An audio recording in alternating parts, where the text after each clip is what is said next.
A humanitarian crisis is unfolding in Sudan's Nuba Mountains.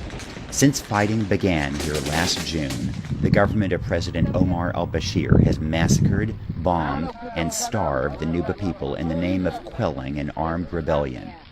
Hundreds of thousands of civilians have been driven from their homes. ما مشينا من تردون الدانات دقونا زدان احنا جرينا خشينا بالكراكير البخادي وقتلون بالأسلحة وباقي بضبهم بالسكاكين انت كان قبطوك دي الحي بضبهوك هاي النوبة ما بيلقوا سلطة تانية بيتي ما بيلقوا سلطة بياكلوا في دهارهم كله ما سنة. You were running from a bombing or running from soldiers or what happened?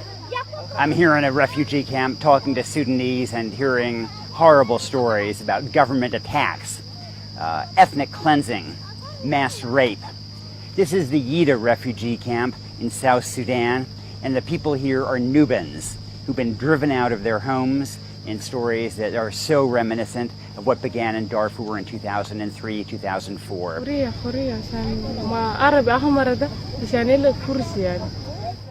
Elizabeth Coffey said Sudanese uniformed soldiers kidnapped her in December and held her for 23 days before she escaped.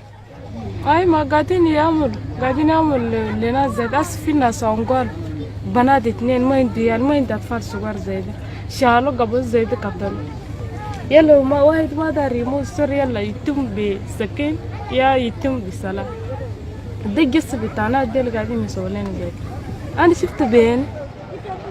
New arrivals appear daily, some having walked for days and many half-starved. The Sudanese government has barred aid workers and journalists from the Nuba Mountains and from the surrounding state of South Kordofan. Sudan wants to conceal atrocities there, and it has been pretty successful at doing so. Are you afraid that Yida will be bombed or not? I decided to slip across the border to investigate for myself what is happening in the Nuba Mountains. We are in Sudan or in South Sudan? We are now entering North Sudan, somewhere along this road. My guide was Ryan Boyette, an American human rights observer who married a Nuba woman and makes the trip often. He drove me in his mud camouflage vehicle to the border town of Jau. Okay, this is Nimeri's house. There I met Nimeri Murat, the local commander of the SPLM North rebel force. The rebels control much of the Nuba Mountains, and they're determined to continue to resist President Bashir.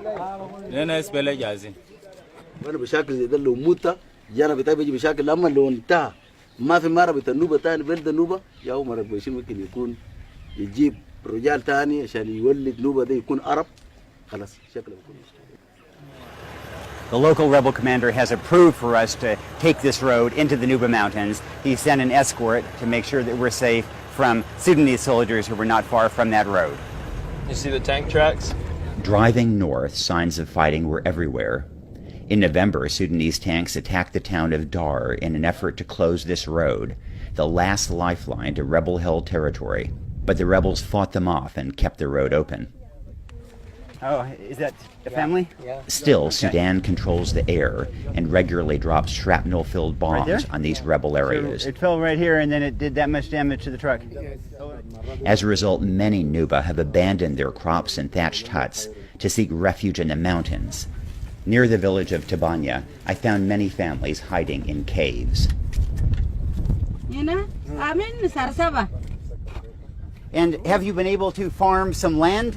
No?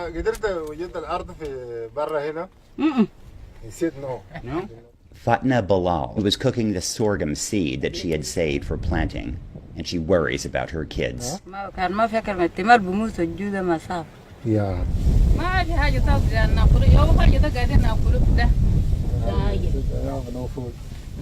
Many other families are subsisting only on leaves and nuts. What have you eaten today?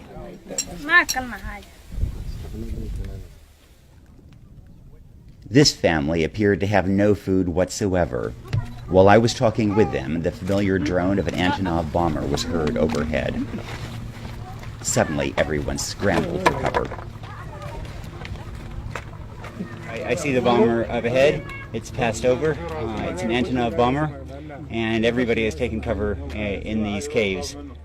They've learned the hard way that when a bomber is overhead, you run. When does that happen? That a bomber comes and everybody has to run? طيارة بيجي كل يوم. Every day? بدقونا. Every day? بالليل. Every day you have to run and hide? في الليل وفي النهار. Families everywhere here do the same. Only some caves offer more protection than others. And this child died of an Antonov bombing, but it was a few months ago, but the family has come in. When a government devours its own people, there are no easy solutions. But we can't let Sudan get away with atrocities just because they're in a remote area with few witnesses. Soon, President Obama will face a decision about whether to intervene in some way to avert starvation in the Nuba Mountains. That evening, I learned that the bomber that had disrupted my interview had dropped a bomb just to the south. A truck carrying 4 injured people stopped on its way to a clinic 6 hours away. This woman, the shrapnel hit her breast, cutting her breast and exposing her lung. This woman was hit in the back by a piece of shrapnel, and then there's one woman inside who has a foot injury from the shrapnel. So four women were wounded from the bombing of the Antonov today, all civilians, and they were hiding in the caves from the bomb, but the bomb still was able to hit them. The world has Sudan fatigue and doesn't want to get involved. But if we avert our eyes, tens of thousands of people may die of starvation in the coming months. When they're coming, no one knows that they're coming. It's not like a plane where you have time to get down. These things come, and then all of a sudden there's a huge explosion. And every day, some of the world's most impoverished people will encounter 21st century technology by being bombed. I'm hoping that woman's screams will prod our consciences. In the Nuba Mountains, for the New York Times, I'm Nicholas Kristof.